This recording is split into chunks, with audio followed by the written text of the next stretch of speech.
quick intro to our live folks, and then kind of do a rundown, David, of what we'll go through here before break. So if you happen to be tuning in, whether it's live or you're catching our stream after the fact, thanks for joining Stormfront Freaks. This is Raw. We call it Stormfront Freaks Raw because this is the recording. This is all the stuff that we're not editing out. We edit all of this for our audio podcast that we'll publish on Sunday.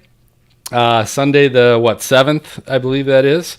But so we always kind of warn you in advance because none of this stuff is edited. You never know what's going to be said, what you might hear. Maybe put earmuffs on the kids, who knows. But thanks for joining us. And if you are one of our Patreon members and you're joining us live, don't forget to say hi in the comments. And if you got questions for our guest tonight, David, we got David Pogue with us, correspondent with CBS Sunday Morning, and he's got an awesome, fun new book out called How to Prepare for Climate Change, and so we're going to talk a little bit about that as well.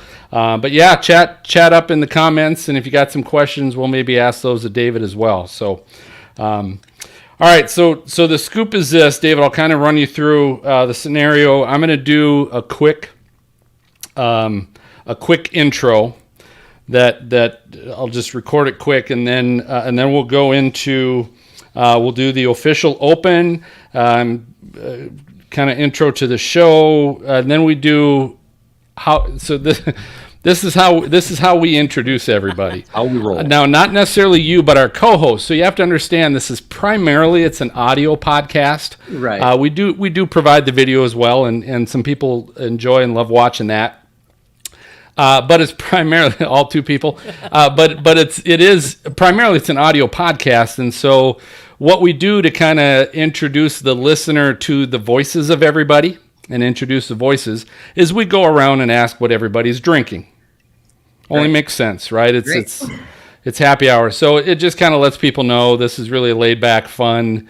We're not going to dig into atmospheric science in heavy detail. What? Now, granted, listen. Here's what we tell people, David. You certainly might learn something on this show. But if you've done a lot of what's that? That's true. I've learned lots on this program. No. Listen, if you're like me, you talked about those dummies for books. That's totally up my alley, right? So the show is somewhat an aberration of my needs. And so I always tell everybody, if you're going to really talk about sciencey stuff, dumb it down for people like me. Right? Talk, if you use acronyms, explain what that acronym actually stands for, all that good stuff. So, all right. So we'll introduce everybody. And then Jen, I will turn it over to you to introduce David. Okay. Are you ready on that? I can. I got it right here. So you'll do that, and then you can start with the first question. Awesome. And then, David, it's just a question kind of free for all, whatever someone wants to ask. And we will take a break about maybe 20 minutes after, 25 minutes after. We're going to take a quick break, and then we'll kind of prepare for the second segment, in which we will then also talk about the game show that we do. We'll do a little game show with you. Cool. And I'll let everybody know in advance you can at break grab a piece of paper, but you'll need a piece of paper tonight. Okay. But we'll take a break before we get to it, and you can get it then. And David, really quick, how do you pronounce your last name? Pogue, like Vogue with a P. Yep. Pogue. Okay. Wasn't there a band? There is. They've made my life so much easier having to spell my name. Yeah, but they were the Pogues, right? Yeah. An Irish band, yeah. Yeah. All right. That's awesome. Some good trivia right there. Yeah, there you go. It means kiss in Gaelic, which helped me with my day. Damn, that's a good name. That is a good name. Dave, did that line ever work? Did it? Be honest. Well, you know what David means? It means beloved. So a beloved kiss. Wow. There you go. Wow. Valentine's Day around your house must be awesome. All right, so let me do the quick opening plug, and then we'll start the whole thing. So coming in, 3, 2. Hey, freaks, it's Phil, and we got a great guest from CBS Sunday Morning. He's also an author of a fun new climate book. David Pogue joins us. And we'll share our hashtag WeatherFools, WX resources, and play a forbidden clip in our Wasted Weather segment. All right. Hey, Okay, MJ. did anybody else think that sounded Really hot. hot? Yeah, very All right. loud. Yeah. We might have to turn that echo thing back on, cancellation, but all right, I'll try it again. And I was kind of close to the mic. That might be why. All right, 3, 2. Hey, freaks, it's Phil, and we got a great guest from CBS Sunday Morning. He's also an author of a fun new climate book, David Pogue. It's begun. Anytime you have to do it more than once, it's like, Was that remember sounding those days. hot? Was that sounding hot? Well, it was better. Better, okay. I mean, it 3. was hot in the sense of sexy, but otherwise. Yeah, right. Yeah, I can do it that way too if you need I'm me. making time. whoa. Hey, 3, 2. Hey, freaks, it's Phil, and we got a great guest from CBS Sunday Morning. He's also an author of a fun new climate book. David Pogue joins us. And we'll share our hashtag WeatherFools, WX resources, and we're going to play a forbidden clip in our Wasted Weather segment. Woo! Okay? Nailed it. Oh, Okay. man, that was Well pro. done. Alrighty. You guys ready to roll? Yeah. Ready? All right, so let's do this. We're doing the good stuff. Coming in, 3, 2. Hey, welcome everybody to the most entertaining weather podcast. This is the award-winning Stormfront Freaks podcast. It's brought to you by the Atmosphere Weather app. The forecast like you've never seen before. Download Atmosphere Weather right now from your app store. Hey, we also want to shout out to our Patreon members like Dan and Timothy, who have been supporting the show now for the last 4 months and joining us live with our guests. We're introducing an exclusive t-shirt for them this month. You can also join us, and you can get all the extras at patreon.com/stormfrontfreaks. But before we get to our guests tonight, let's see which of our co-hosts are joining us at the bar. It's always happy hour when we record, so we got to find out what everybody's drinking tonight. And Dina, I'm going to start with you. What are you drinking tonight? And I'm boring tonight. Just I'm getting over a bug or something. It's the first time I'm not drinking alcohol. It's just tea. I know. Is that COVID tea? Aw. No, I'm not. I know. I coughed once. My kid's like, COVID. I'm like, stop saying that. Stop saying that. All right, MJ up in Minnesota. What are you drinking? All right, I'm back to my favorite beer, Northeast from Grain Belt. Nice. That's your favorite, huh? Yeah, it's one of them. Very good. All right, Jen, down in Atlanta. It must be an Atlanta bug because I'm also not feeling very well. No. But like I drink anyway. But I've got my Mama Bear mug of hot chocolate. Ooh, Yeah. nice choice. Good stuff. Good stuff. Now, Greg, you're up in Canada. I hope you're drinking something hard tonight. Yeah, I've got. I am drinking. I actually call this the MTG. This is the Marjorie Taylor Green. So this is 2 parts Russian vodka. I got some grape Kool-Aid, and the thing about this is if you drink this, you will believe any shit that I you hear. love that. Wow, That Greg. is the best drink on this show Holy cow. all tonight. Right? You win. Yeah. That's a truly great joke. Yeah. Wow. Yeah. Thanks, man. Yeah. Good stuff. Good. I wrote that myself, by the way. All right, and then we are excited to have back to our group. Serena Arnold is back with us tonight and joining us on the team. Serena, what are you drinking tonight? Oh, I'm so excited to be here. I have brought a beer called Death Sauce, and it is a Oh. painkiller tiki Wow. sour. Since we're going to be talking about preparing for warmer climates, I'm sipping my cocktail, my tropical Nice. cocktail. Way to represent the Nice. ladies because we showed up Yeah. with no alcohol. You let me down. Thank No, you. it's okay. I actually kind of wish I had the hot chocolate now. That sounds really good because it's cold here. I'm in New England. It's cold. Oh my gosh, and it's dark chocolate, like hot chocolate. It's not rich. Oh. It's even better. Yeah, it's rich. Oh, my God. It's Very delicious. good. All right, well, Jen, let's go ahead and get to our guest. All right, so David Pogue, I'm so excited he's here. He is a New York Times contributor, host of 20 science specials on PBS Nova, and the 5-time Emmy Award-winning technology and science correspondent for CBS Sunday Morning, And he recently released a new book, How to Prepare for Climate Change. So, David, welcome to the show, the podcast. I'm so excited you're here. And what I would love actually to hear from you is with everything that's been going on with the pandemic, we've seen a lot of changes in the climate. And I would love to hear from you. What are the most significant ones we've seen? And maybe how can we learn from what we're currently going through to help make it a better atmosphere and climate in the future? Oh, wow. Well, I feel a little sheepish addressing an august group of meteorologically oriented co-hosts. But as you know, last year was quite an award winner in the climate and weather department, tied for the hottest year ever recorded, hottest single temperature ever recorded on Earth, 130 degrees in Death Valley. So many hurricanes, they had to exhaust the alphabetical list of men and women's names and go into the Greek alphabet.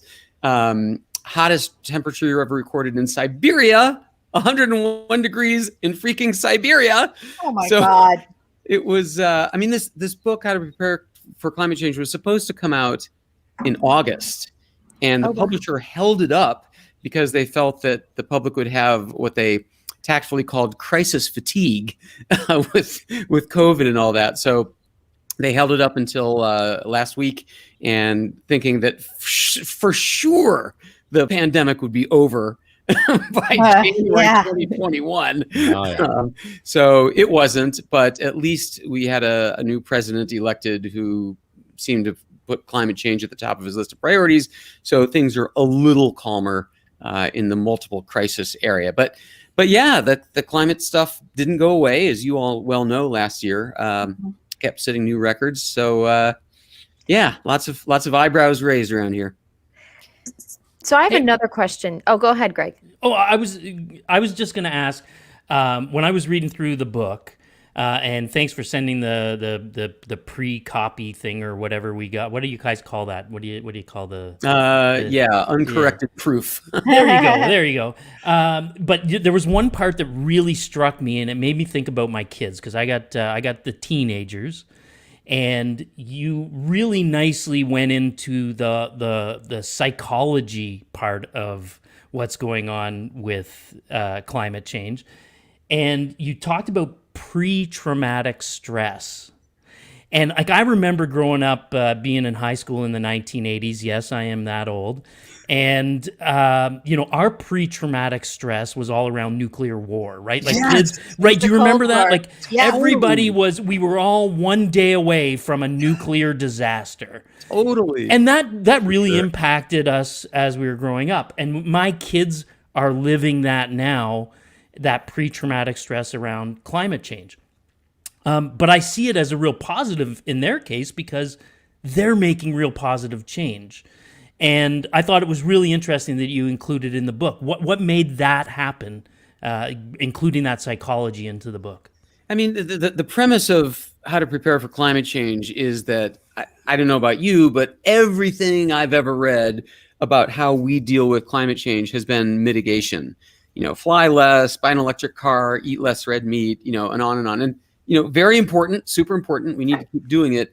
But, climate scientists also talk about adaptation, and nothing has been written about that in terms of what individuals or families can do. It's all, governments and industries are adapting, building seawalls and stuff like that. But what can individuals do? So to answer your question, my outline is just every single way that I could think of that you can adapt to the climate crisis. So where to live, what to grow, how to insure, where to invest, how to talk to your kids, and then, individual chapters on, fire, flood, hurricane, tornado, ticks and mosquitoes, and so on. So, and I should point out that I'm not an expert on any of those things. In fact, I wasn't even an expert on climate change when I started this adventure, but I'm sort of known as a science reporter and an explainer.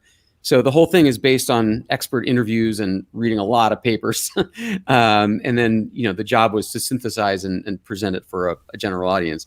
So for kids, I have three teenagers also, or even older.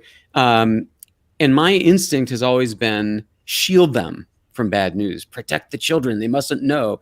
And the child psychologist I interviewed said, that's dead wrong, dude. Like, your kids know about climate change. They hear it from their friends. They see it on YouTube.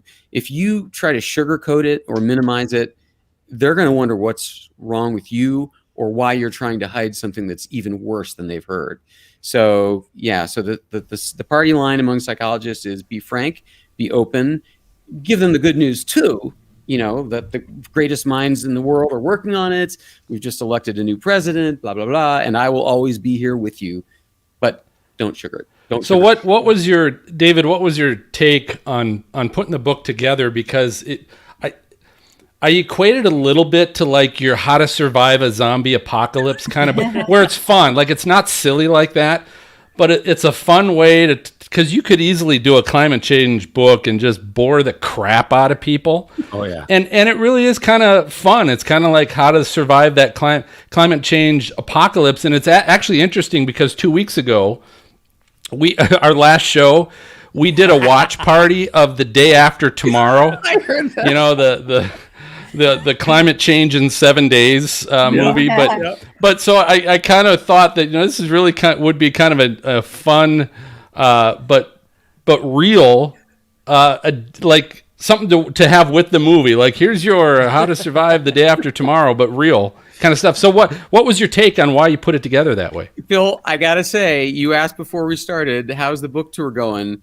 And I'm gonna kudos to you, dude. Not a single person has remarked on the tone of the writing, on the jokes, on the humor. My editor calls this the first uplifting book about climate change. Oh, nice. Right. And what she meant is that you know, the cause of depression is not you feel like you're in a bad situation. It's you feel you're like you're in a bad situation that you can't change. Right. So anything where you can take action against what's getting you down, where you feel like you have some control, makes you feel better. So that's why the slant, that's why it's got an entertainment quotient, and that's why there's a strong current of hope, and why preparing now will make you sleep better at night. David, I got a quick question for you too. Go ahead, Dina. Sorry. You know, that's because we have a lot of questions for you, David. But playing off that, I was wanting to ask you, you know, I'm the average American family, married, 2 kids, 2 pets, 2 cars. What are the top maybe 3 things that we could do to help climate change? Like, I know, you know, turn off the water, turn off the lights, you know, but some things are kind of expensive. Like, I think it's pretty expensive to go get solar panels. So what are some things average families, average people just can do every day to help? So to fight climate change or to prepare for climate change? Fight climate change. Yeah, I mean, believe it or not, the biggest chunk of effect that you can have is your diet. I was astounded at the statistics about how much cattle we eat. I'm screwed. I'm so screwed. Sorry. So the vegetarians are helping us more? Yes, for sure. Okay. 1/3 of the Earth's non-frozen surface is cattle grazing land. 1/3 of it. And these cows, they are just greenhouse gas factories. I had to stop and read this white paper 3 times. One cow burps and farts out 12 gallons of methane an hour. What? Oh my God. One cow. And methane, as you guys all know, is 80 times worse than carbon dioxide as a climate gas. So, one cow, and there's 300 million of them. So it's a serious problem. So even if you don't like cut out red meat entirely, even if you I talked to this guy, Diego Rose, he's a professor of food science at Tulane. And he's like, even if you think about making your beef not the center of the plate with decorations of other foods around it, flip that, make it pieces of meat in your noodles or pieces of meat on your salad or in the rice or whatever. Flip it around so that's not the main thing of the dish. So and a lot of chefs are also working on this problem in the same way. They're not eliminating beef, but they are radically scaling it back. Aren't they growing meat in labs now? They are. Well, there's 2 categories. There's the non-meat beef, like Impossible Burgers and Beyond Burgers, which I Yeah. personally love. They are so I've good. had them. They're pretty decent, actually. Yeah, Impossible Burgers especially. But they are growing meat in labs, like real muscle meat, grown from stem cells without ever raising an animal. It's still something. What did I read? $1,200 per hamburger. So they my need to God. get the price down a little. But it's a really cool prospect. Yeah, I mean, I all love the that. meat with none of the downsides. Yeah, no kidding. Wow. So I've got a question, David. When it comes to like even bringing up the topic of climate change, I think people shy away from it because it's so politicized, it's polarizing, and people are like, I just don't want to hear about it because you're going to try and push an agenda or something on me. How do you talk about it with your family and your friends in a way that makes them aware and want to change? You know, some people are like, there's nothing I can do. I mean, we're doomed. How do you flip that? The Thanksgiving dinner question. Yeah. Uncle Bob. There's a lot I looked into about how you talk to deniers, which is an interesting topic all by itself.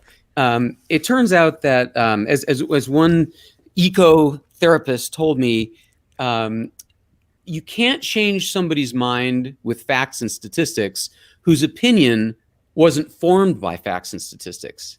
And so that's Amen.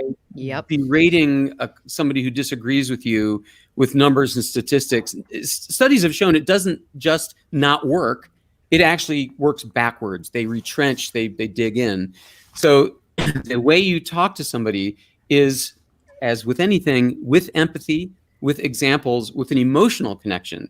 So if you, for example, are the person who's worried about climate change, you would talk about, your uncle in Nebraska whose farm got flooded last year and he was able to raise nothing, or, how your kid can't sleep at night because she's worried about what she heard about the future. You talk about the emotional stakes and you listen. You listen to what the other person has to say. It turns out, I'm amazed that no one else has talked about this. What is a climate denier? Is it someone who says the climate is not changing? Like, I don't think those people exist, right? You can't look out the window. You can't look at a headline without seeing that this is different from what we grew up with. I think what people are usually talking about is the climate changing from man-made activities versus is this a natural cycle? And that's actually also a shrinking number. The latest poll says that about a third of Americans are now in that category, but that's the smallest number ever measured. It's dropping like 5% a year. So seems like pretty soon we'll be on the same page. I love that. One of my favorite quotes is, you can't change what someone thinks until you change what they believe. And so that kind of ties into that, right? You've got to dig down deep into, how did they form that opinion? The only reason you're going to get that by listening. That totally makes sense. That's fantastic. And while we're talking about climate fortune cookies, my other favorite one is on this exact topic, talking to people who disagree with you. People don't care what you know until they know that you care. Yes. I like that one too. Okay. That Let's is a read the Miller fortune books cookie. then. That's a good one. And one of the That's things a I have great to say that one. when I was reading through this that I love so much is, this isn't just a prepare for climate change book. This is like a prepare for life book. I think COVID really brought to light how a lot of this stuff is actually possible. I think had I read this a year ago, I'd have said, wow, this is kind of like doomsday prepper, a little far-fetched. Reading through this book today, I was like, this is legit. Like we've done some of these things in a post-COVID world. So, and you know what's crazy about enjoyed that, Serena, is that people said it couldn't be done, and then COVID hit, and 3 weeks later we were able to implement these things, right? It's crazy. You just have to have there just has to be political will. That's all it is. That's all it is. That's all it is. Yeah. Absolutely. David, I have another question for you. I read the other day there was like news about General Motors plans to completely phase out vehicles with internal combustion engines by 2035. So I'm curious, like, how big of a difference have you looked at any studies? So that's what, almost 14, 15 years we've got to switch our cars over. I'm curious, like, how big of a difference you think that would make. So in the United States, transportation is the number one climate change gas producer. So if we could all switch to electric cars, if a lot of us could change to electric cars, then we'd have a lot more fun because those cars are fantastic. 2 years ago, I bought the Tesla Model 3, the cheap one. It's now, I think, 37 grand or something, but it is so much fun to drive. Love it, huh? Oh my gosh. 0 to 60 in, 4 seconds. And, when somebody's being a jerk to you on the road, you just leave them in the dust. Anyway, this is neither here nor there. But they also, I also haven't bought gas or burned gas in 2 years. So I think all the car companies switching over, and I think a lot of other car companies that haven't already announced that they're going all electric will very soon in the wake of General Motors, which you're right. I mean, that was like a brain blower. General Motors, the most calcified, old school, just grandfatherly car company, taking the lead. Just absolutely mind blowing. It's, by the way, not necessarily that these car companies are such good stewards of the planet and altruistic. It's because 14 countries and California have all announced that they won't allow gas cars anymore. So the world is changing. The markets are changing. These car companies all want to sell cars all over the world. So the writing's kind of on the wall. David, I want to know something. I was a little bit offended in the latter part of your book.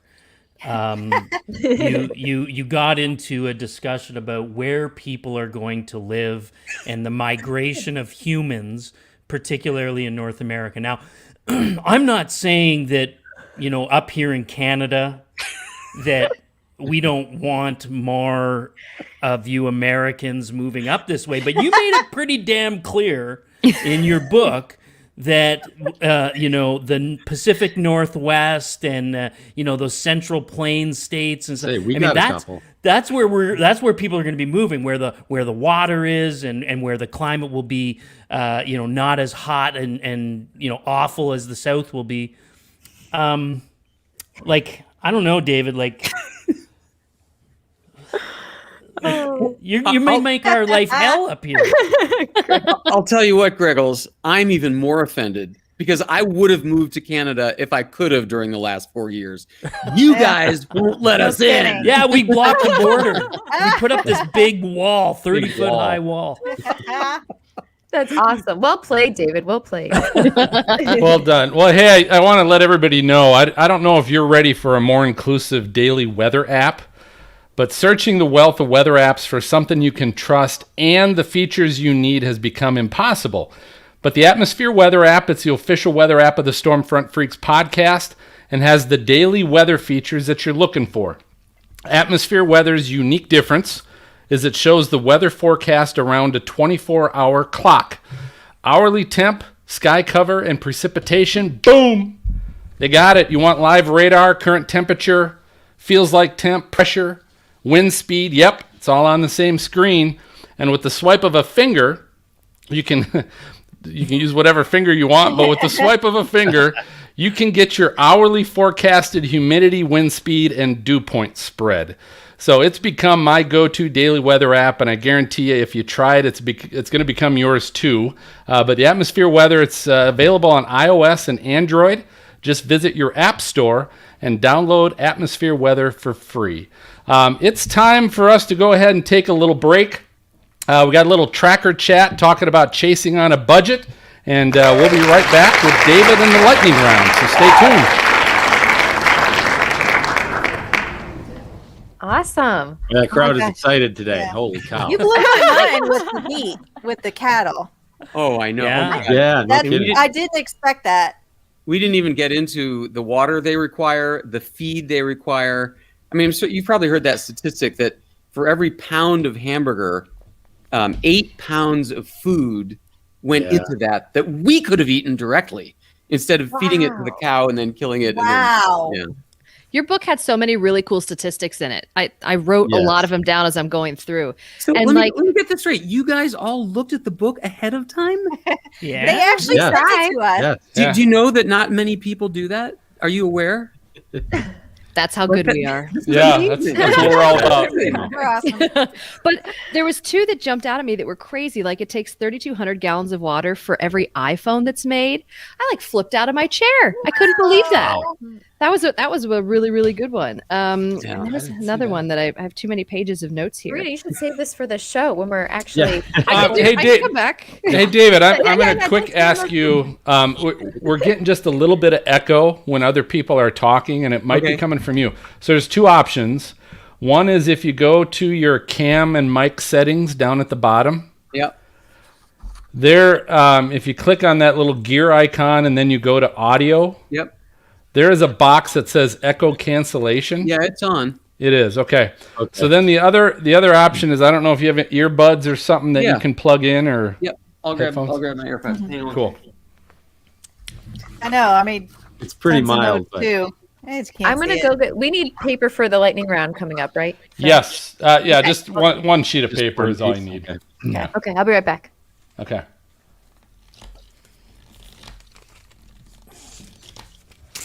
I was gonna wait till David came back, but Greggles, you asked the question about. Oh wait, there he is. What was that, MJ?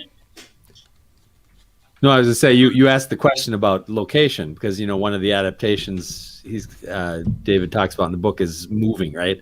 Yeah. And I had I read know. that I was part like, too, and where are we going to buy land? was excited but not really to see a couple of Minnesota cities, right? Because that's where I am. Duluth was even in there. I was Exactly. like, wow. Okay. And of course, because we always think of our winters as sort of keeping the riffraff out, right? That's a good thing.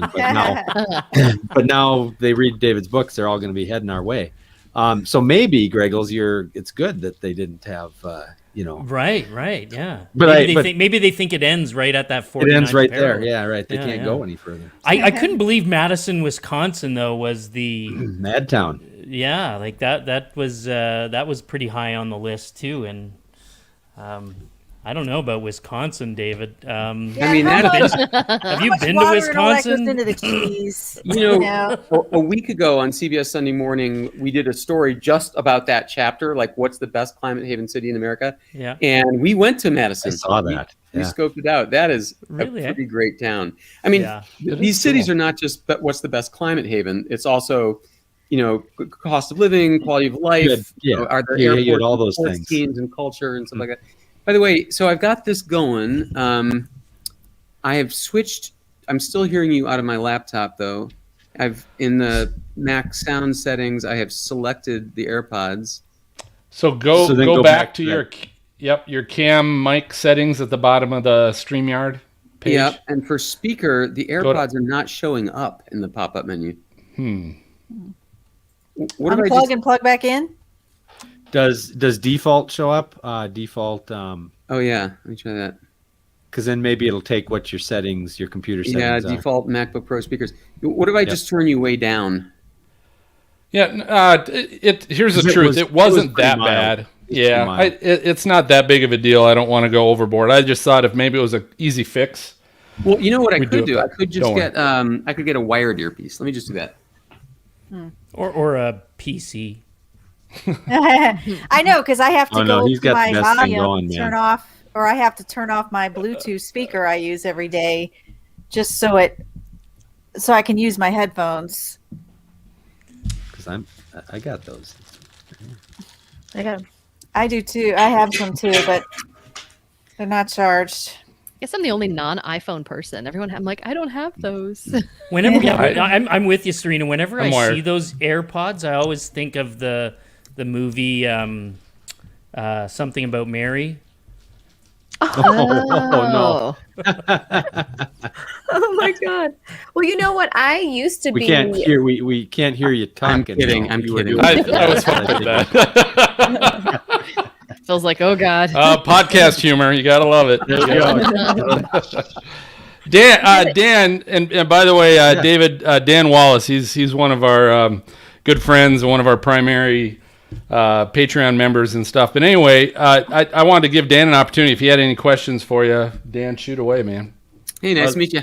Nice to meet you, David. Real quickly, I guess there's been a lot of talk about migration from south to north. How quickly do you think that's going to be taking place? Not very quickly. I mean, the numbers are. I mean, it's starting. Big predictable ones out of California because the wildfires. The Florida influx of old people is finally slowing down. The real estate values in Miami, you probably saw a house on the water is now worth 14% less than the identical house not on the water, and that's going to start having an effect. Arizona, I mean, people are fleeing Arizona, but there's a lot to moving. You know, it's not just like where on the map is the best for us. I mean, you have connections and social ties and family. So if anything, climate change is quickly becoming one of the considerations, but very few people at this point are moving only because of climate. Okay. Greg, how do we find you? Greg, yeah, how we find him. Yeah. Yeah, how do we find you up in Canada? Yeah. We got room in that basement. The address is unknown. I don't know if Curtis is still watching too, but Curtis is on watching. I saw he had a quick comment. Hey, Curtis. All right, so here's what we'll do. So as everyone, David, you got a piece of paper handy as well? Okay. So we'll come back. We'll do some more questions, and then after maybe about 10 minutes, we will start the lightning round. And David, that is our game show. And usually the questions have nothing to do with weather, and in this case they don't either. So it's just something fun we do before we take our final break. So cool. All right. Anybody else? Anything? Dan? Any other questions? Right now, you're good. All righty. Well then, how was the applause? How was the studio audience last time, Mark? The studio audience was into it. They were loud. So I can tell them to. You can set the hush sign. Yeah. All righty. Here we go. We're coming back in 3, 2. Hey, so welcome back, everybody. We're with CBS Sunday Morning's David Pogue, an author of How to Prepare for Climate Change. And David, my question to kind of start off here, our second segment, is I'm really interested to know, because climate change is not an overly sexy topic. And I'll be honest, we have avoided that topic like a plague in this podcast. Wow. We get into storms and all that fun, sexy stuff, right? And climate change, we already talked about, it's polarizing. It's not overly sexy. So what was it that got you and your publisher to decide, you know what, let's write a 600-page fun book on climate change, because that's going to be a seller? I'm just curious kind of what went into that process, because we said before, right, they could be really boring if you don't do it right. Yeah, that's an incredibly interesting question. I'll reveal a little secret to you. This book was not my idea.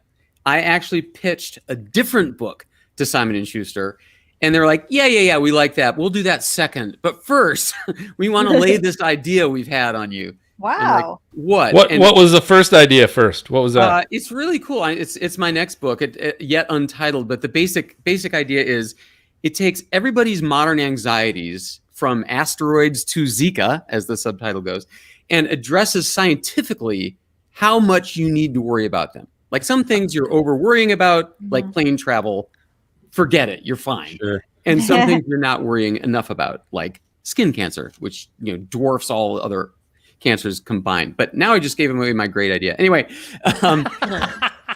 but my editor, Priscilla Payton, said, so here's the idea. Ready? How to prepare for climate change. Not one word of that has changed. And I said, oh my God, it could be like where to live, how to insure, how to invest, what to grow, how to strengthen your house. I mean, I literally blurted out the outline exactly as it wound up. So, I mean, I think the simple answer is that climate change causes a lot of anxiety. There's growing cases of eco-despair and kids who can't sleep at night and all that. And it's because we feel like we can't do anything about it. I mean, even in the mitigation side, oh, really? Change your light bulbs to LEDs. like nice dent you've made in the problem, right? You feel like you can't do anything. But these are all things that you can do, and you will feel more resilient when bad stuff comes to pass. And you will even sleep better if bad things don't come to pass, because knowing that you're ready makes you sleep better at night. I love that. I remember reading that. You said preparing, the storm is better on your mental health. You have quicker recoveries from illnesses and all that. Just having been prepared, just knowing that you have a plan, you're able to handle it better. And I think you used some examples in Houston to kind of drive that point home. Yeah, that was the coolest study. Sarah Korneski, who's a professor, had done this study many years earlier in Houston. She'd polled a bunch of people and said, what mitigation steps, what resilient steps have you taken to prepare your home? Do you have a go bag? Have you reinforced your windows? Is your garage, barred, and so on?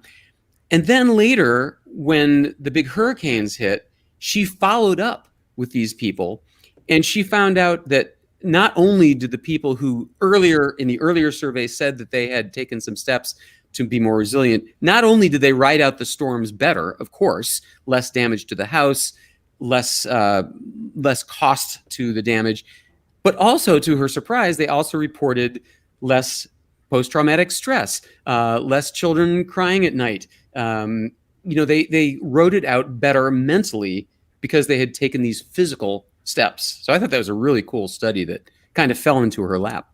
Yeah, agreed. And just sort of a follow-up to that, so they're doing all these mitigation efforts, right? But like mitigation and prevention, that's not cheap, right? Like that can be really, really expensive stuff. Looking at like flood defense systems for homes and all that.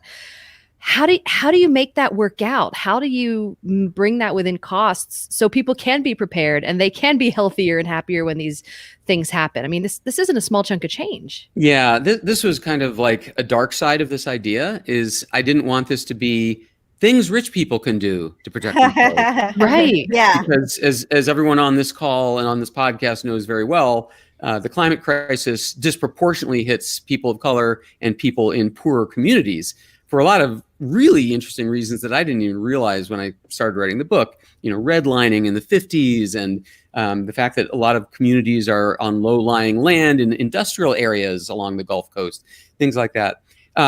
So I'm trying to use brains rather than dollars. And among the top tips that I give from the book, the first one that every single person should do right now after you've downloaded Atmosphere Weather app, the next one you should download is the American Red Cross app, just called Emergency. Very cool app. You put in your address, your parents' address, your grandchildren's address, your workplace, and then you can forget about the app. Put it in a folder on your phone. Don't think about it again. But the app is continually monitoring all the channels, all the sources for extreme weather events and even disasters like, fuel spills and nuclear power disasters and things like that. And the app will give you early warning.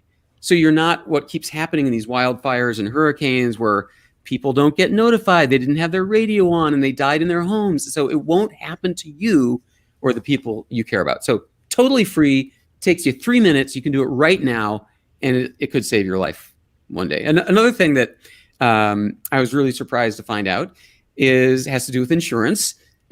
I know 50% of your audience just switched to a different podcast. I work in insurance, with insurance, so I. Oh, do you? Yeah. But I got so into insurance. I spent all last summer talking to insurance people. My wife. That is the nerdiest sentence ever spoken. It is. Yeah, my wife says I'm a real gas at parties. Did you know that the National Flood Insurance Program is in debt $25 billion? Anyway. Is it really? Yeah. It is, really. The hurricanes wiped out FEMA's flood insurance program. Anyway, so it turns out that you might have homeowners insurance, but I bet a lot of people don't know that flooding is not included in anybody's homeowners insurance. It is for everybody a separate purchase, and there aren't any insurance companies left who are willing to insure for flood insurance. So that's why the government in the 70s stepped in with this National Flood Insurance Program, the one I like talking about. And they said, here's the deal. if you live in a flood zone, you can't get a mortgage without our government flood insurance, because that's how stupid we think you are. Wow. Wow. And so the beautiful thing about that is that the government is sort of shifting and shaping where people can live, because they won't give you the insurance if you're setting up shop in a terrible place. And what's the estimate, David, on how many Americans live in those flood-prone areas? Oh my God! Thank you, the Wow, checks in the drum mail, for roll. asking that question. This is my favorite stat. Are you ready? Ready. Yes. 50% of Americans live in coastal communities. 50%, and Wow. 18% of people who live in flood zones have flood insurance. Wow. 18%. Wow. The rest of them are sitting ducks. Yeah. And in this era, I mean, look, this, as you've said before, the wildfires, the hurricanes, this is not a freak thing that keeps happening every year. This is the thing that's going to happen every year. God, This is you really don't want to rely on a GoFundMe page. Really, that's Right. not insurance, right? That's right. I mean, this stuff Crazy. is coming. Why wouldn't you get yourself ready? You don't know when it's coming, but you know it's coming. You know what, David? That makes me feel better, because one of the top things I tell anyone looking for a house is check to see if you're in a floodplain and what floods have happened in that area Right. in the past 100 years. I tell them to check that. And they're like, oh my God, thank you. I'm like, yeah, well, you don't want to be caught off guard and, have to pay or replace your house or anything like that. Yeah, exactly. Your listeners should Google this really cool website made by Climate Central called Surging Seas. It's not surgingseas.com, but if you Google it, you'll find the site. You can put in your address, and it will show you a map of how much your neighborhood will be in underwater with 1 foot of sea level rise, with 3 feet of sea level rise, and so on. I mean, people say 3 feet of sea level rise by 2150. Who cares? But you got to remember, Yeah. 1 foot up is 500 feet inland. So that's like businesses and basements and your living room. Basically, New York City. Well, hey, that's the sound. It is time for our lightning round. And so, David, this is our game show of flashy and brilliant questions that we always play with our guests. And we always invite everybody else to play along as well. And our Patreon members that might be hanging out in the live chat, feel free to join us. But tonight we're playing an oldie but goodie standard that we always go to. And this one, it's called Weird Things That Humans Search For. So, weird things that humans search for. And so, it's actually a card game. You can buy this at Target, believe it or not. But so here's how we're going to work. So you guys all have some paper. And what I'm going to do is I've got 3 cards. So we're going to go through 3 different scenarios. And these are basically, I'm going to read a statement, but then there's going to be a blank at the end, right? Like someone search for how to blank. And what it does is it basically takes the top 10 searchable or top 10 searched items. And your goal is to come up with at least one of those top 10 most searched items. And if you get in the top 10, you get 2 points. So write that down. And then you get a bonus. So this is kind of your, I'm going to throw it out there. I think it could be in the top 10, but you have a chance to get an additional point with your bonus answer. Okay? So you guys ready for this? And everybody's participating. We ready? So here's the first one. Wait, are we all participating individually, or are we all ganging up on No, David? all participating individually. So you all write down, every one of you write down your first answer that you think is in the top 10, and then you got your second answer is kind of a Hail Mary. This one might be in the top 10. And realize these are serious. Like some of these are like, really? People search that? Mm-hmm. They did. All right, so the first one, do sumo wrestlers blank? So apparently people search sumo wrestlers, and they want to know, do sumo wrestlers blank? So what do you think is one of the most top 10 searched items on sumo wrestlers? And then what's your Hail Mary? Like, yeah, this one, people might ask this one. They might. And then I'm just going to go around the horn, and you guys tell me what you got. And if you get the first one right, if it's in the top 10, you get 2 points. And if you get the second, your bonus one is worth an additional point. Does that make sense? Yep. All right, so I'm going to start. I think I'm going to start up with Dina. I'm going to start with you. What do sumo wrestlers search for? What was your first response? Like measure their fat content. Do they measure their fat content? I'm going to say, do they have to be fat? I'm going to give you that. Do sumo wrestlers have to be fat? I'm going to give you 2 points for that one. And then what's your Hail Mary? Do they reuse those like diaper pants things they wear? Are they reusable? Yeah, like after they're up the butt crack. Yep. All No, right. that was not searched on a regular basis by people. All right, MJ, I'm going over to you. What was your first thought? Sweat. Oh. Do they sweat? That's actually a pretty good one. But it's not on the list. What was your Hail Mary? Wear real clothes.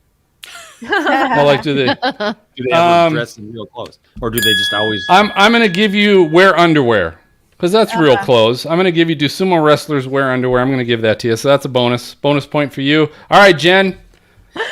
I said wear diapers.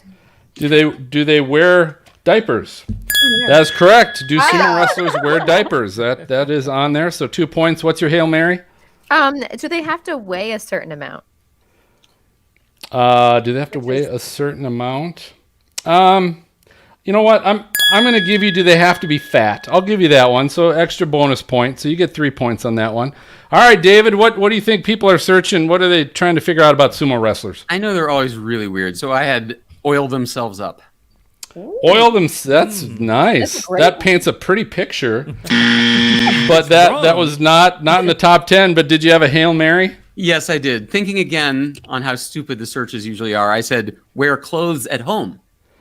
You know what I'm going to do? I'm going to give you the same wear underwear. Do they wear underwear? Because some people might think they wear that strap everywhere they go. So I give you the bonus point there. All right, Greg. I'm not feeling confident here. Do they poop?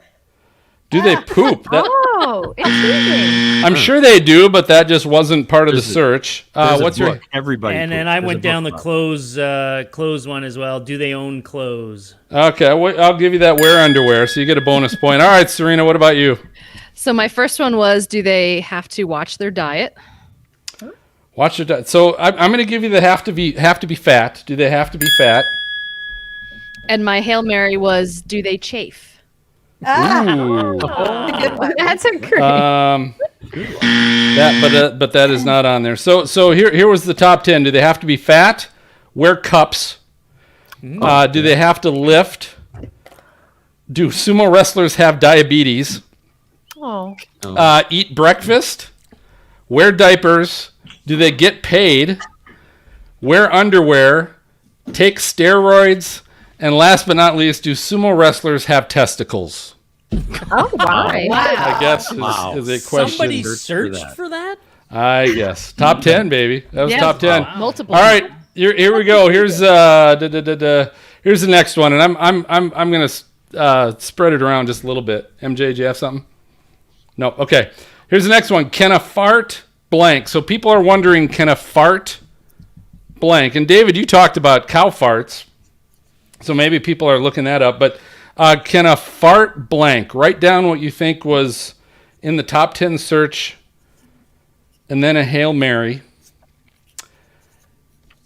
And I'm gonna kind of spread it around, and we'll get to the last card.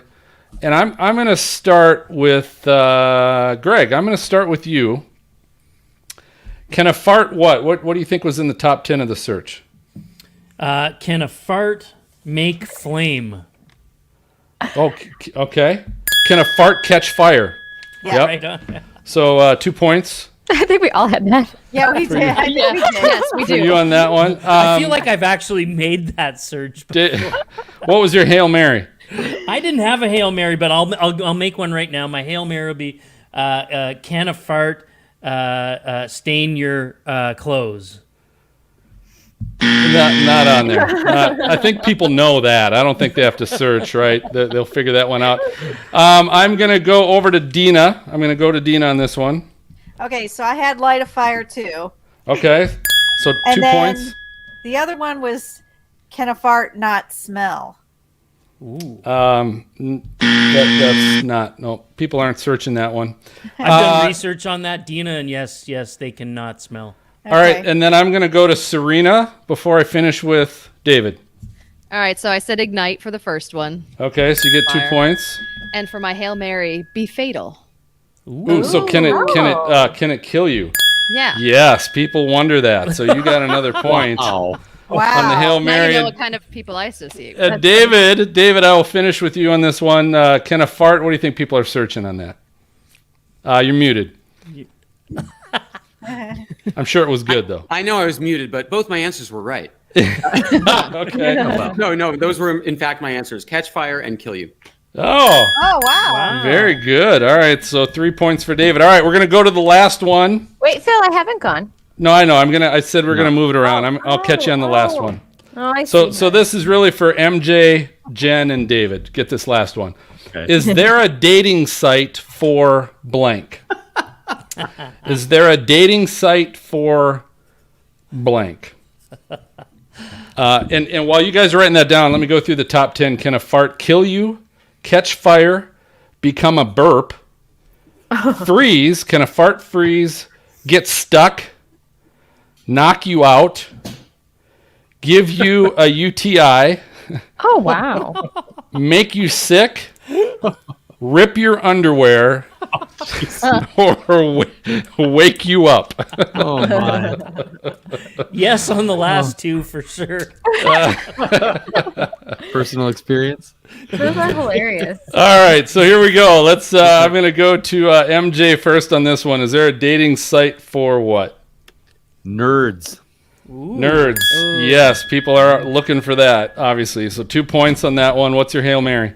Hey, is there a dating site for climate change deniers? Good, but not on there. Good, but not on there. All right, Jen, I'm going to go to you. Is there a dating site for weather geeks, meteorologists? Wow, you think people really search that? Yeah. Now, you know what I'm going to do? I'm going to give you nerds, because we're all a bunch of nerds anyway, Yeah, right? we are, I'll give you nerds on that one. All right, what's the other one? What's your Hail this Mary? is really weird, and I would not search this, but for animals?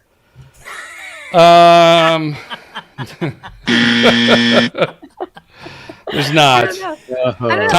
Tom the Giraffe, you can find Well, him on a careful different what you site. say. Welcome to Not a dating Stormfront site. Freaks, David. Yeah. All right. Dating sites. I know farmers do. David, I'm going to finish with you on this one. Is there a dating site for what? Asexuals.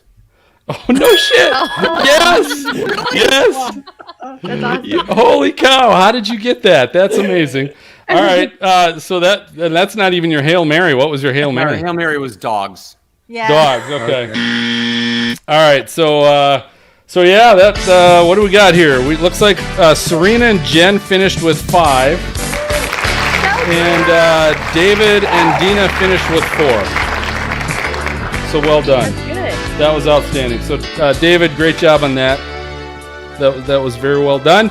So do this. Tell us how listeners can find you on social media, and where can they buy the book? Sure thing. I'm Pogue, my last name on Twitter. And here's the thing: the book is available anywhere, Amazon, your independent bookstore. I can't sign it for you, but if you buy it and send me a picture of the receipt to my email, pogue@me.com, M-E, pogue@me.com, I will sign a sticker, a book plate, and mail it to you, so you can slap it in the book. Awesome. That is cool. awesome. That is very cool, and I want people to know too that Simon & Schuster, the publishers, actually provided us a copy of your new book that we can give away. So we're going to give one of these away to one of our Patreon members. You can visit patreon.com/stormfrontfreaks for details on how you can join us and get in on all the good stuff. So thanks for doing that. Been a pleasure having you on. And also, I want to let everybody know, if you need a storm shirt for the spring, I mean, spring's right around the corner, at wxshed.com. They have a huge selection of weather-themed merchandise, including Stormfront Freaks shirts, beverage containers, and stickers. Just go to wxshed.com and click on the Brands tab to find all your favorite Stormfront Freaks favorites. So it's time for our final break. When we come back, We're going to be on fire with some new hashtag Weather Fools, WX resources, and we also have the dark web. They provided us another wasted weather clip of a famous meteorologist. So you're going to love this, so stay tuned and find out who that is. David, thank you very much, sir. Thank you, David. It was Thank great. you. You guys, That was a blast. so much fun. You guys are fantastic. Fantastic. Thank you. Thank you. So a lot of fun. Amazing. So I'm going to ask you a quick favor. Can you do a quick soundbite for us? Sure. And just say this is David Pogue, and you whatever you want to do. CBS from CBS Sunday Morning, or just author of Prepare for Climate Change, and you're listening to the Stormfront Freaks podcast. Hey, it's David Pogue from CBS Sunday Morning, and you are listening to the Stormfront Freaks podcast, my favorite entertaining weather podcast. Wow, that's impressive. I would have lost a lot of money because I was just about to bet how many times it would take him to say Stormfront Freaks podcast. Because Amazing how you many are the times it first trips people person up. who's ever got that right. Like, you did it amazing, David. It's been on my He's a calendar. pro. Amazing. Thank you. Quick, Dan, did you have any other questions for David before he takes off? No, but it's been very fascinating. Thank you. Yeah, this has been so much fun, you guys. Thank you so much. Good luck with Yeah. everything. Sorry we held you a little longer, but David, thank you very much. Okay. Thanks, Have David. good luck with Thanks, everything. David. Thank you. All right. Bye. Bye-bye. Bye-bye. I love that he shared 2 weather resources too. Like, He did, yeah. with what he said, which is awesome. I got to look at that. What is it? The surging seas. I got to look at that. It's fascinating. The FEMA stuff, like I would do a ton of work with that. And the FEMA maps are terrible, like really bad, but they're better than nothing. And they show like how bad it is, but it's not even, it's worse than the FEMA flood map show. So it's a bad situation, man. So can people just not afford to move? Is that the problem? It's I'm well, sure that's probably part of it. big part, in some like, cases. yeah. where are you getting Yeah. a job? Where's your family? Yeah. Yep. Yeah. Exactly. I mean, a lot of people move where work is. Yeah. So, I mean, that's the main reason. I think I that wouldn't people have move. moved to Georgia. Yeah. the only reason I'm in New I mean, Hampshire. I'm not hating on Georgia. It's just I'm not from the South, and it's too hot for me. Yeah. Dina, where are you from? Dan, what year Ohio. was it? Dan, what year was it in Texas? I want to say it was either 15 or 16, where there was like 40 straight days over 100 degrees. Yeah, I don't remember What exactly year- what year, but it was right around then. Do you remember that though? Right? Like, Oh, it was hot. It was crazy. It was like literally 30 or 40 days where every day got Over 100. over 100 degrees. Yeah, it was crazy. Wasn't that? Wasn't it 2011? Because I remember April, like the tornado outbreak. It was interesting how it happened because you had the extreme Texas drought, right? And so I remember Maybe it was that being- early. I honestly can't. I just know it was back then. You know, back in the day, Jen. Yeah, back in the day. I love you, Greg, so much. We're still going storm chasing. It's happening. Alrighty. So we'll keep moving so we can put the girls to bed because I know Yeah. they want to get to The bed. girls. So Right. With their hot chocolate and their tea. okay, so we're gonna come out of break with wasted weather clips. So Greg, you were gonna introduce wasted weather clips. Yep. I'm gonna play a little Toby Keith while you're doing that. But remember, wasted weather clips, we're basically scouring the dark web and we're finding discarded forecasts from famous weather people that sounded like they might have been a little inebriated, maybe had a little bit too much to drink. And so they've been discarded, but we have found them. And this one is actually going to be Al Roker. Oh, So Dina, you will like this one because it does not sound like the quick, fast-talking Al Roker that we're okay. used to. So you good on that, Greg? Introducing I'm that? good, yep. All right. So I'll play that clip. It's just like about a 2-minute clip is also, and we can kind of laugh and talk while he's talking. And then I'm going to turn it over to Serena to introduce Weather Fools. And I'll play a little The Who as you're talking about it. So Weather Fools is just, we find photos and videos and stories of people doing stupid stuff in weather situations, is basically what it is, right? And so we'll do that, and we'll quick go through and see who's got what in just a second. And then when you're done, I'm going to turn it over to Dina. And Dina, we've got WX Resources, and you get a little rock star. Okay, so when you talk about that, that's what we'll have. And again, all Weather Fools and WX Resources on episode 124 show notes. So when everyone's all done, you can find those on our episode 124 show notes at Stormfront, at our website, or on your podcast app. And then MJ, Freak Fan Box, we got something? Got a couple. All right, and then we'll close it out. So let's hit wasted weather clips. I've just got one. Who's got Weather Fools? I do. Oh, sorry. I do. So the girls and I've got a couple. I love how we're the girls. You always have a Please, couple. if you've got something to share, if you're sharing a screen, do I'm that. sharing Oh yeah, now. share your And screen. how many Sharing people all have of my weather screen. resources? I have one. Jen? Has I I had do. one too. Has And anybody? Serena? I had one too. Okay. And Has Dina, I anybody have a couple. Has anybody Okay. done Zoom Earth before? No, I don't think so. That's I've not- done GR Earth, but It's Okay. been that a was like a couple while. while. Ago. It's Yeah. it's a listener contribution. Oh, that's a good one. So Okay. that's so then I have So one. MJ's got weather one. resource.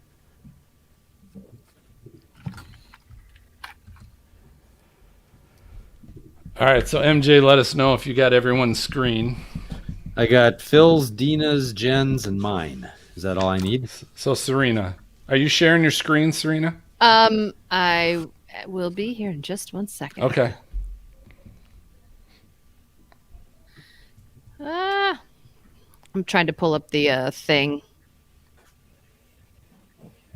I have a lot of little There we squares go. on my screen. I bet you do.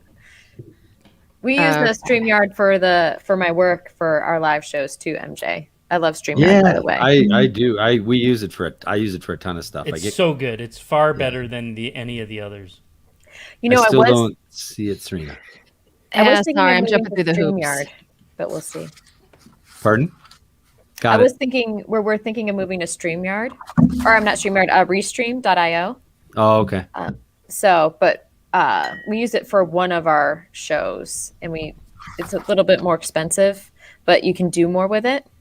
So utilizing Ecamm and Restream. So we'll see. I'll let you know if it's worthwhile. Mm-hmm. Cool. I think I got them. I think we're good. You got them? Okay. So we're going to start off with Greggles. Okay. All right. So we are coming in 3, 2.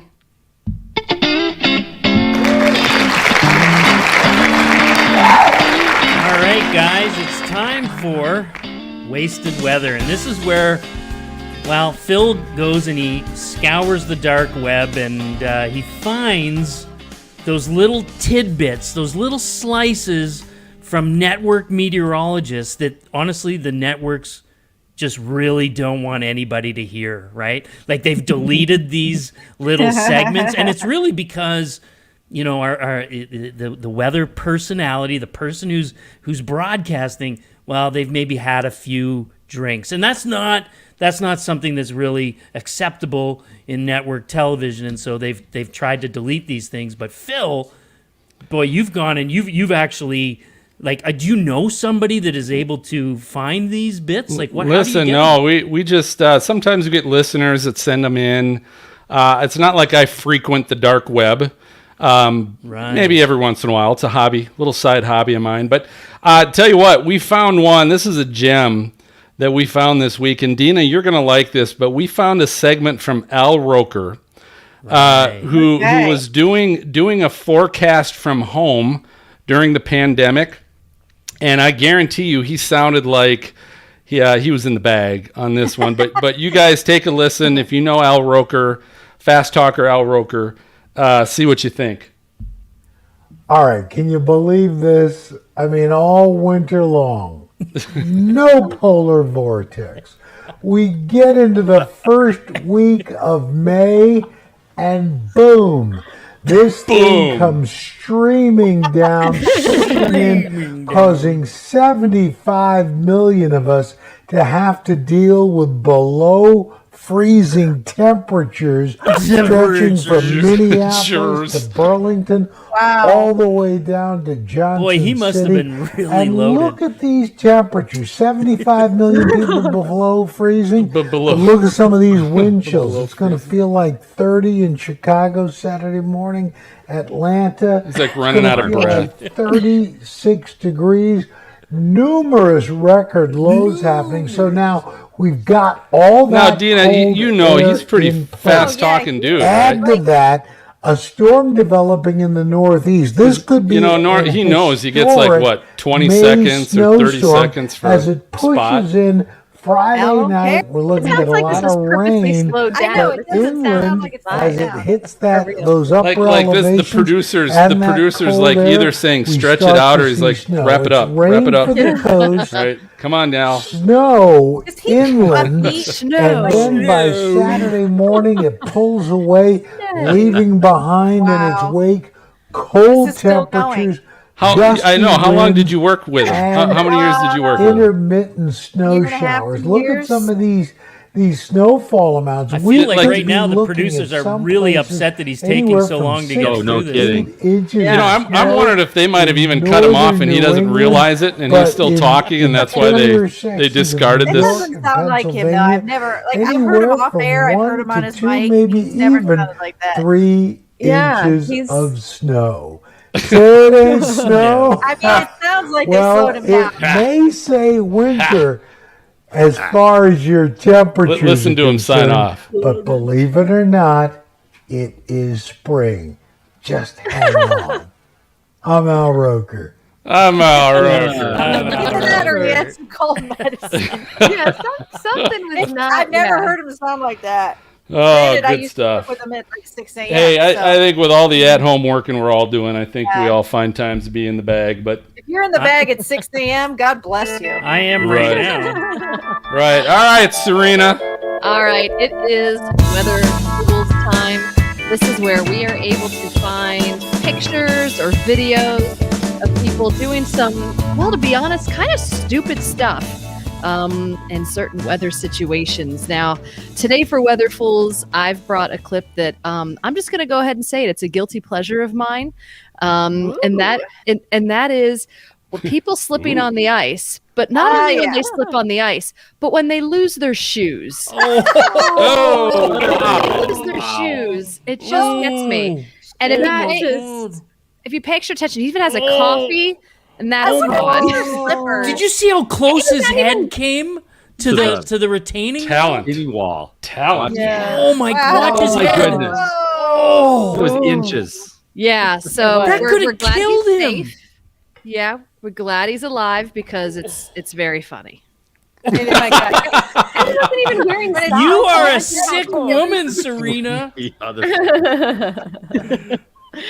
So was with good, that, Serena. yeah. So who? Let's see. How about Jennifer? Want to go on with your weather fool for the night?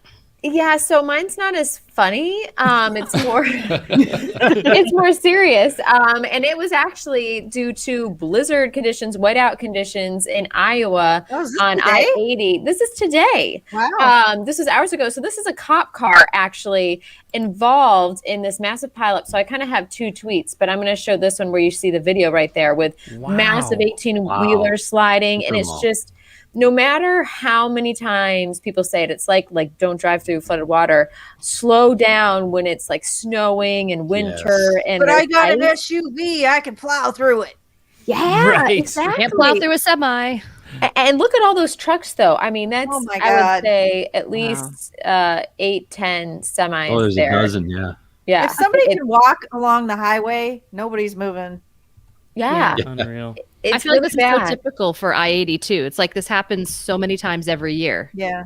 Yeah, and for some reason, it's just people. People have short memories, Jen. That's the problem. Yeah. I think so. I think so. So yeah, those are two of my weather fools. Okay. Nice. Okay, and I think Dina, you had Yeah, the I've other got weather fool one. tonight. So this guy says, catch me sailing these extreme wind gusts. So it says 110 kilometers an hour wind gusts. That's about almost 70 miles an hour. Oh, So This guy's from my city. YQR Holy is my shit. city. Yeah. Yeah. Saskatchewan. So he pretty much makes like, I don't What's know if he it's on? like a surfboard or a board, and Like he a makes wind- and they're garbage bags. oh my God. He's sailing with garbage bags on a He's sailing surfboard. with a garbage bag. Like, you got to be bored. Nice. But I That's mean, kind of come hilarious. on. I think I'm It's impressed. funny. Yeah. I kind of love that. I kind of want to try it, actually. I know. I'm gonna It's go one of visit those Greg. things. It's a fine line between weather fools and weather fun. Just so you know, that storm cost me about $600 because I lost a ton of shingles off my roof. Oh, you Oh, did? wow. Oh no. Sorry, Anyway, Greg. I thought it was funny, and I'm like, oh my God, this guy's going to get hurt and do something stupid. But, you know, That's hilarious, Tina. That That's was a I good love one. that. Oh, I think I found that a while ago and saved it. I thought it was so funny. And if you guys want to watch these again, you can find them on episode 124 of your show notes or your podcast. And I got 3 too though. Hold on, you did? ladies and I know we gentlemen. got to get filling. Yeah, you Yep. always have like All 5 or right, 6. so this is Twitter, Jason Alexander. This had to have been somewhere, I think, in Europe. But of course, it's a hill with snow, and you always know those are two good things that combine for amazing situations. Oh, And boy. so there's there's one car coming very slow down the hill, and then a car right behind him is not going so slow. Oh, geez. Oh no! Oh no! Did and- you try to pass? It's going down this residential street, hitting pretty much every car there is to hit. It's like Talladega Nights. Bounces Oh my back and God. forth, one side to the other. Now And wait a snow. second. You cars. said that was Jason Alexander? It the was guy from his Seinfeld, right? tweet. No. Mr. Jason Alex. It's not What- the isn't Jason that- Alexander from Seinfeld. Isn't that I was No. going to say? Isn't that the Seinfeld guy? No. That guy does Not not the same look guy. like the guy. Yeah. All right, next one, South Dakota Highway Patrol. This was in January, and this was extremely high winds. So there was this was mid-January, huge wind warnings going all over the northern plains and everything else. And these are pictures from the South Dakota Highway Patrol of semi trucks, pickup trucks with trailers that are all tipped over and are all because of the wind, right? The wind just kind of blew them all over.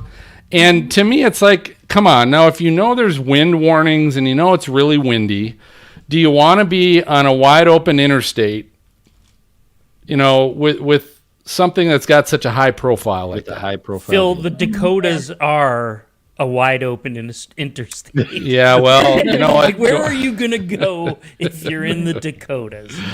These This guys is just didn't always have windy. that app that Take a day off. David Yeah, was it's true. talking They didn't about. have the That Red Cross app. Yeah, that's Or the awesome. atmosphere weather app. Yeah, they had no idea. All right, and then the last one, of course, that nothing more enjoyable than this is a Halifax double-decker bus on a snowy hill. So there's another amazing combination Oh no! of a no. double-decker bus Oh, That side going dude down in the a car is Can you Taking be out a- everything in the He's road. taking up the whole road when he goes sideways. So how do you not tip over? I mean, with That is amazing. that a is can't even double-decker bus imagine. going sideways down a hill, how does Look it at the not guy in the fall over? pickup truck backing up like, oh Christ, here we go. That's gotta be horrible. Seeing Get it me coming out at you, you're like, oh my God. That's terrifying. If I was on Oh. there, I'd be terrified. Winter Wow. weather is so fun, Phil. It is. All right. So that, like Dina said, episode 124 show notes. You can find those at stormfrontfreaks.com, or you can find it a lot of times on your weather app, or not your weather app, but your podcast app you're listening to us on. All right, Dina.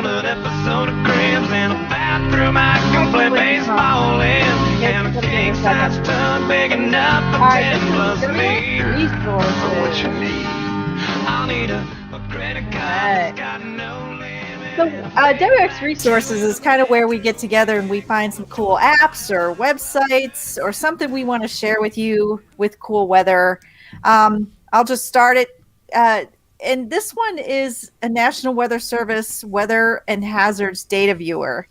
And I love this because it's very interactive. You get all your weather hazards, your watches and warnings. You could do severe flash flooding, but you can overlay things like radar, forecasts, precip, even fire. And it's really nice. I like this. You can see the blizzard warnings. You can click on it. It gives you the information. I use this on a daily basis now. And I would really pretty much recommend it if you're into weather at all. It's through the National Weather Service. It's easier just to Google it, National Weather Service Weather and Hazards Data Viewer, and that'll find it because the link is long. But if you like that, you want to see it, it's free. Check it out. I'll tell you what, National Weather Service has got a lot of hidden gems like that you have no idea about, and you just kind of stumble upon them. And I find so much stuff with the people I work with, and I'm like, wait, what is that? How have I not been using this? So I got it bookmarked now. Yeah, bookmark it. All right, Jen, you have a weather resource too, right? I do. And if you are ever sharing my screen, yes, perfect. Okay, so this is from NOAA. This is the National Oceanic Atmospheric Administration Science on a Sphere. So if anyone wants to super geek out, or maybe if you're homeschooling, this is such a fun resource because you click one of these squares, right? Let me do it right here for you. And so it kind of breaks things down and talks about like black carbon, chemical models, a global tour of precipitation, all sorts of different things in each of those categories. And you actually just click there, click on the little player button, and it'll walk you through kind of a whole thing. And I won't actually play it because there's a voice, but she explains the whole global tour of precipitation. Oh, that's neat. And so going back to, I'm going to flip back here. So there's different things on water, snow and ice, people, space, land, all sorts of new things that they're doing. But it's a neat visual way, kind of like a 3D way to see it and to learn more about it. So I thought it would be fun for the weather geek in all of us. That is cool, Jen. Yeah, thanks. Very cool. All right, Serena, you have a WX resource, correct? I do. And so I will try to make mine kind of match our guest today. And, we were talking about climate to kids and stuff. And so I was looking for a place where I could teach my kids about climate where it's not going to scare the bejesus out of them, but help answer some of the questions they have. Like, I don't want them to be fearful. I just want them to kind of get it. So NASA has a website, Climate Kids, that you can go through and find a ton of information. And it's like an overview on climate. It answers questions. It talks about the difference between weather and climate, which I personally think is really, really important. So it's a great resource for kids that's friendly to help, parents talk to their kids about this kind of stuff. That's awesome. Sweet. I love You can also sit down with the kiddos and watch The Day After Tomorrow. It's always That's fun. real educational and fun, exciting. I All love right, it. Bill, why don't you wrap it up there? All for right, us I've got two for you. The first one's kind of fun and serious. And Greg, you might know about this, and if you don't, you should. Stormphotocontest.com. Stormphotocontest.com. This is the first year they're doing this, but it's basically Storm Photos of the Year and Storm Photographer of the Year. The contest is open between February 1st and February 28th of this year. Greg, And so if you go, get in on that. yeah, if you go to their Absolutely. website, you can enter photos, and they have to be from 2020.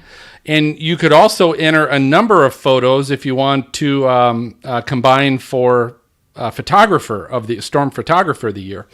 So you can put in a photo for $10. I think I'm probably going to give them $10, so they could probably use it for something. And Phil, did you mention that Michael Binsky is involved in this? I did not, but yes, I did know that he was involved in this. But yeah, so it's really kind of a neat thing. There's a $750 grand prize for both of those winners, Storm Photo of the Year and Photographer of the Year, and second and third place prizes as well. But I'm just excited about it because darn well there's going to be some great stuff that comes out of this from people entering. Now, 2020 wasn't the greatest year for maybe tornadoes necessarily, but certainly there's some great storm structure and everything else. Well, So they made it'll it be pretty good. clear, too, in the rules that the idea is not to have, just tornado photos. Yep. if it's the world's greatest rainbow photo, it's got a chance of winning. It just has to relate to storms, and I think that's what we're all in love with. And weather. Yeah.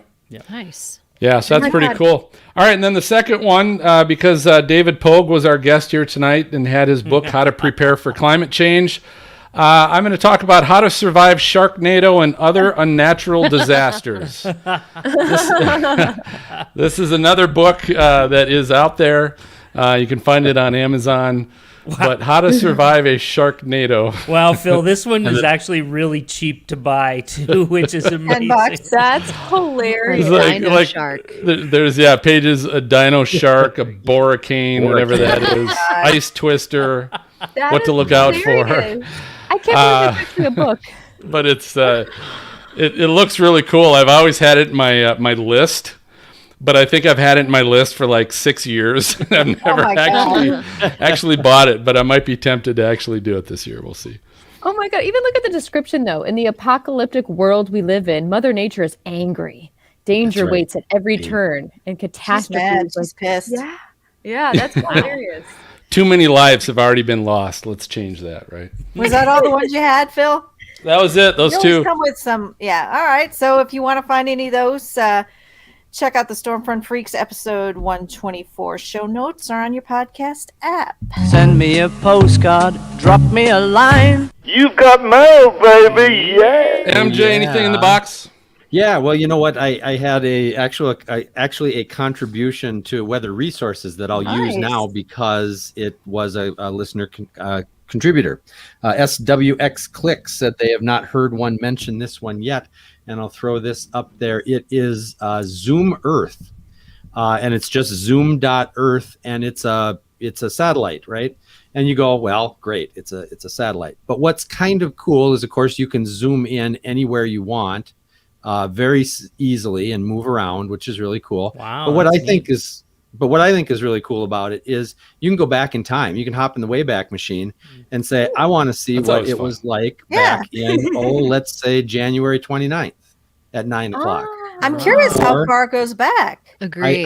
I don't know because I haven't looked that much, but and then it changes. Of course, it's quite a nice site. But you know what, MJ? Even if just looking at what was it like this morning, that's hard to find. Well, sure. Yeah. Right. Yeah. Absolutely. And like one of the buttons over on the side, you could maybe. What's the arrow? The one up from that? Like it looks that's like a share. Yep. I'm wondering like if you can loop it and share it. You can share it to Facebook, WhatsApp, Twitter, LinkedIn, all those kinds of places, which is kind of cool. That's so It cool. also has measuring tools, so you can measure distance, see how wide a storm is, or you can do an area to see what the area that the storm covers is. So, that's nice. Yeah, it's a very cool resource. It's zoom.earth. So we want to thank SWX Clicks for giving thank us you. that. Yeah, thank you. That's awesome. That is really cool. If I can figure out how to stop my screen, there I go. We also had some other folks check in with us. Laura MCD was looking forward to our Day After Tomorrow movie commentary.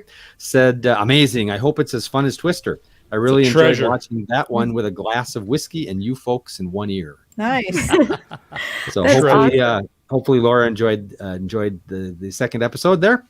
706 Curtis, I think Curtis is with us tonight, said, well done tonight. He was watching the Day After Tomorrow, says it was a pile of fun. Keep up the great work. Anyone who sees this, I would highly recommend visiting the Patreon page and jumping on board. Thanks, thank you, Curtis, for that. And then one more, Jim Frank, who goes by Twister Jim 3, takes us into the way on a trip on the Wayback Machine, where he says, just listened to at Stormfront Freak episode 65 with Rick Reichmuth. Boys being boys, go to the lightning round segment. I needed some good laughs, and that delivered. Nice. That was a year ago today, February 4th. It came up on my Facebook memories. Was a year ago today. So 65 though. That was more than a year ago. So if you had Rick on a couple of times, yeah, we're on. We had him on twice. 2 years. Rick's been on twice. The most recent time was a year ago today. And that might have been, I don't know if that was the burger positions lightning round where It might have been. It was. oh god, yeah. So that's what we've got in the fan box. That was a lot. Thanks. Yeah, make sure you everybody. leave us a review on Apple Podcasts. Email us at questions@stormfrontfreaks.com or find us on Twitter, Facebook, Instagram. Awesome. Very good. Well, I think that just about does it for this episode of Stormfront Freaks podcast. So thanks for listening and watching. And as always, before I get to our next guest and announce who that's going to be, if you like the show, don't forget to subscribe or follow the show so you get notified and you receive the latest episodes. They get delivered right to your inbox the moment we release that. So if you have a podcast player and you follow or you subscribe, it just makes sure that the minute we release a new episode, it'll pull up on your podcast player so you know you got something new to listen to. As mentioned, also visit patreon.com/stormfrontfreaks. You can check out all the ways you can support us and how we can do more with you, like the live raw recordings like we're doing tonight. You can chat with us. We've got monthly virtual happy hours, which have always been fun. And you can even join us and our guests in the green room of our show recordings. But you can do that by visiting patreon.com/stormfrontfreaks. And those of you that are supporting us, again, thank you very much for that. Special thanks, David Pogue. Tonight was a lot of fun. You know, let's be honest. I really think this is one of the first times we had somebody on talking about And he climate, was so much fun. Yeah. climate change. Yeah, dude. And I'm not going to assume that that's how they're always going to go. Yeah. No, But that was good. I was interesting. He blew my mind on a couple things. yeah. So. And it is a great book. It's a great book. So Yeah. people should Yeah. take a look at that. That was a lot of fun. So, all right, our next episode, we're going to be back in 2 weeks. We're recording live and raw on February 18th with, get this, the British owner of Storm Hour. So Mark Boardman, he's going to be joining us from across the pond. The first time we've had someone from England on with us. Nice. It's going to be like Dark 100 for him when we record. But that's going to be a lot of fun. So Storm Hour is a great website, and follow them on any of the social media accounts because they're always reposting some great video, storm photos, stuff like that. So it'll be fun to talk to him. But I think that's it for MJ, Jen, Greg, Dina, and Serena. I like those two names. I'm going to go ahead and signal the all clear, and we'll catch you guys next time. So good night.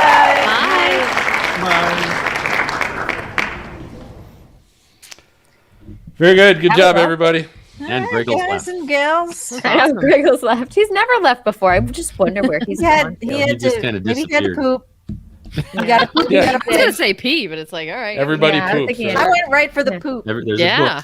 a book. I love that. Hey, I was gonna quick say this because Serena and Greg, although Greg's not on yet, but I'm gonna send you guys. I've got like some, like they're like business cards, but Stormfront Freaks, and they've got a little QR code that if you scan it, it goes to our podcasts.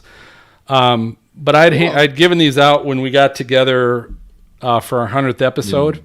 Okay. So But Serena and Greg, I'll send you guys some of these as well as just some of our I Break for Storms stickers. Awesome. I've I'll got send mine you right some. above my desk, Do you? and I've got one on the car. Cool. So I'll send that to you, Greg. I'll pay probably $50 to get that up to you, but that's life. That's how it works. So, all right, Dan. What'd you think? David was a really good guest, by the Yeah, way. he was Yeah. great. very good. Especially talking about climate, like that's just can be a tough subject. I mean, I know some places like other podcasts, right, that won't touch it, and so I thought this was really well done. I thought he I'm was glad a we had perfect introduction for it. Phil, thanks for making that happen so fast, by the way, because that's tricky when the That was- one guest doesn't come. Well, I'll was a say this. So I was told Monday or Tuesday that the guest we had scheduled couldn't make it, had some health issues, but I had gotten an email from David's publisher. A couple weeks ago? I don't know, a few weeks ago. 2-3 Whenever weeks ago. I'd initially sent you the book, and I just kind of said, "Hey, we don't have any openings till like April." And I know, when you're pushing for a book, you're kind of pushing right away. You're not pushing a month later or 2 months Worked out later good because for you're. David. And and so I just reached back out, said, "Hey, we got an opening. Does he want to jump on?" And she said, "Yeah." And so this whole time I'd been talking to his publisher, not to him. And I normally do a sound check with all of our guests at some point prior to the podcast, so I kind of get a feel for them, and I can kind of let them know, hey, we're going to be drinking, and that's kind of the show we are. And I didn't have that opportunity with David, and wow, yeah, am I so happy that it turned out wonderful. the way it did. Yeah, he was very, very good. I think that's why his book is good. You know, if he is that upbeat and excited about stuff, it comes out in your writing. And good job to you guys for actually reading some of it. You could tell he was pretty impressed. So good work on that. I tell you, I'm not a reader because I have kids, and so I just haven't been into it. And I was like, all right, 600-page book in 2 days. Got it. Sure, it's fine. we could do that. Damn, that's good. I actually want to buy the actual copy of it though. The paperback. I want to buy. It's good. I'm sure It's the paperback. It's a like if you spilled something on it, it would just slide right off. It's not your normal paperback. It's kind of got a. That is good, like a coating. Yeah. Yeah, it's got like a coating to it. But yeah, it's So pretty it's cool. scratch and sniff. Is that? Did I get that? Now that would be epic. You know what? It smells like methane. You don't want to smell that. Oh my god. That's gonna be my Say- question. Is, Say what goodnight would to it smell Curtis like? and our Good other night, Curtis. folks. Hey, speaking good out. night, Curtis. Good night, everybody. Thanks for All right, watching. good night, guys. I gotta go to bed. Bye.